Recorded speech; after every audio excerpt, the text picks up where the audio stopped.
Hola, ¿qué tal? Bueno, vamos a ver, tenemos un comentario interesante de el Uno Atila. Pues sí, sí, has elegido un buen nombre. Vamos a ver, dice, por el momento lo que están reconquistando es Iberoamérica. Eh, no estoy seguro, pero creo que el comentario hace referencia a lo que decíamos sobre las posibles estrategias de Estados Unidos cara al futuro, cara a colocarse, a reubicarse en este mundo que avanza hacia un mundo multipolar, ¿no? Si van a, bueno, optar por no aceptar ese nuevo contexto y ir a una guerra, o aceptar ese nuevo contexto y quizás, bueno, mantenerse en su propio territorio, centrándose en la reestructuración de su propio país y quizás manteniendo una esfera de influencia, dicen algunos, fundamentalmente sobre Iberoamérica o Latinoamérica o como queráis, ¿no? Bueno, el Uno Atila nos dice esto. Por el momento lo que están reconquistando es Iberoamérica. Empezaron por Ecuador, siguió Perú, tienen la sumisión de Chile y ahora parece que Brasil traiciona al BRICS y se somete al imperio. Vamos a ver si puedo ir así. Así está todo el texto, ¿no? Iberoamérica es un manantial de recursos para Estados Unidos y Reino Unido. Europa quedará fuera y gobernada por fascistas nacionalistas. Bueno, la primera parte es una de las teorías una de las interpretaciones que están sobre la mesa. Es decir, que parece como si Estados Unidos, o si, sobre todo si quizás el trumpismo, ¿no? Es decir, el otro ala, que sería el ala de Wall Street, ahora Partido Demócrata, neoconservadores republicanos, estarían todavía apostando por mantener la hegemonía de Estados Unidos a nivel mundial, lo que genera el gran riesgo de una gran guerra, ¿no? Pero el trumpismo estaría, dicen algunos, apostando por renunciar a Asia, renunciar a África, pero no renunciar a Latinoamérica, ¿no? Y bueno, esto es lo que el Uno Atila nos dice de alguna forma, que están con unas piezas y con otras reconquistando, recuperando el control de ese espacio, ¿no? Y luego este otro tema del final, ¿no? Europa quedará fuera y gobernada por fascistas nacionalistas. Bueno, el riesgo de que esto suceda es muy alto. Es muy alto porque nosotros ya lo llevamos diciendo hace 10 años aproximadamente. Es decir, hay las bases objetivas para que nos acercáramos a un sistema fascista, estaban sobre la mesa. No tenemos más que recordar qué es lo que sucedió en los años 20-30 del siglo pasado y cuándo, porque al final el fascismo es una apuesta de las grandes corporaciones ante una situación de alto riesgo, de pánico, como la que tienen ahora, ¿no? Es decir, tenemos el pánico frente a un modelo económico que está agotado, que no da más de sí. Eso es evidente en Europa, que lleva 20 años en situación de estancamiento, además del endeudamiento. Luego tenemos el hundimiento demográfico, ¿no? Después tenemos también el choque geopolítico, el riesgo geopolítico, como en los años 30 del año pasado, perdón, del siglo pasado, que fueron estas las dos claves. Es decir, el miedo, el pánico de las grandes corporaciones, por un lado, frente a un movimiento obrero muy agresivo y frente a la Unión Soviética.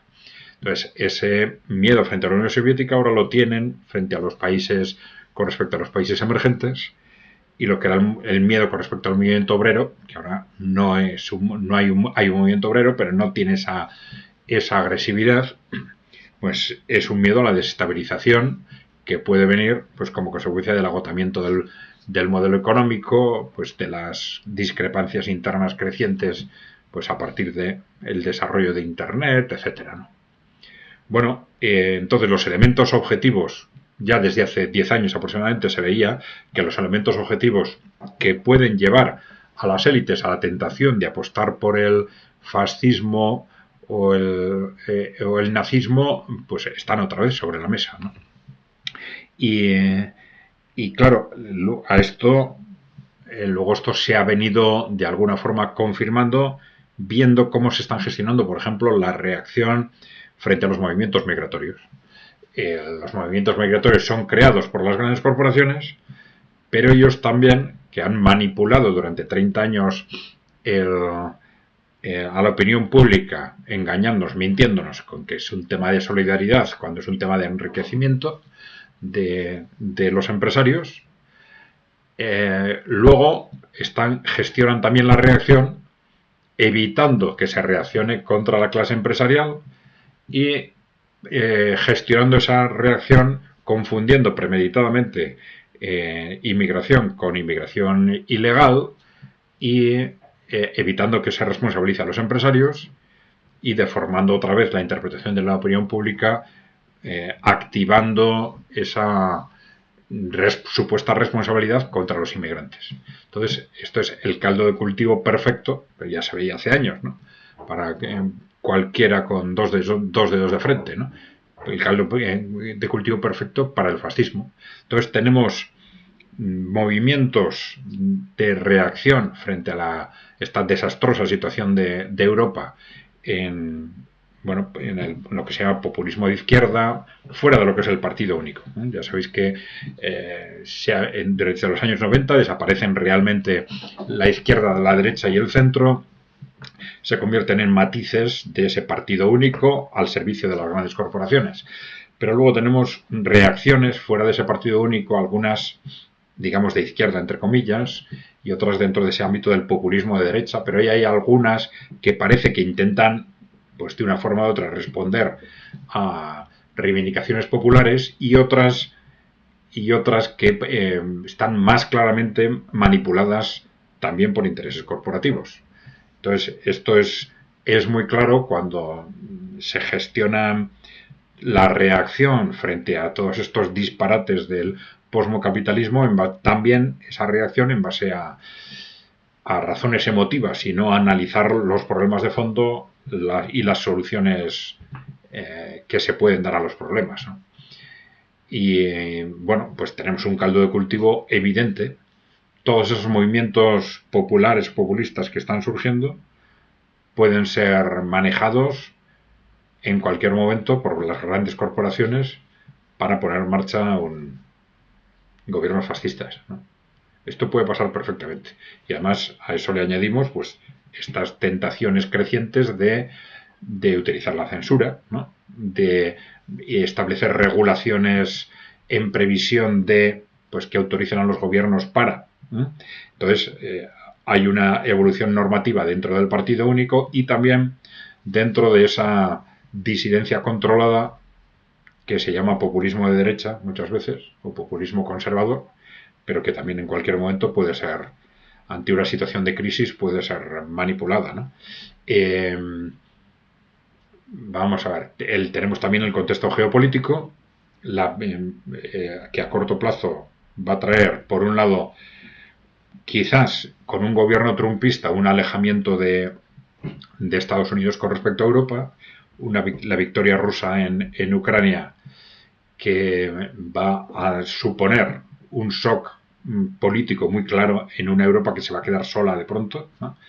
La ruptura de esos lazos de dependencia entre la clase política europea y Estados Unidos, que podría darse con Donald Trump en la Casa Blanca, pero no una ruptura desde Europa, lamentablemente, porque nuestra clase política es absolutamente sumisa a intereses externos, ¿no? Sino una ruptura desde Estados Unidos, sorprendentemente, ¿no?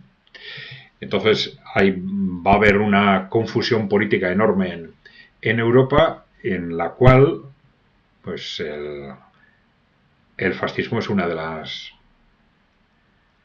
salidas, claro. Es decir, o nos movemos los ciudadanos europeos para asegurar que echamos del poder a los que están ahora, para poner gente que trabaje realmente para los ciudadanos y para Europa, o los riesgos de un gobierno o gobiernos fascistas en Europa son muy altos, evidentemente. Creo que en ese sentido no es que yo no lo daría por seguro. Dices, Europa quedará fuera y gobernada por fascistas nacionalistas, pero yo no lo daría por seguro, pero que hay muchas posibilidades, sí, está claro, ¿no? Está claro.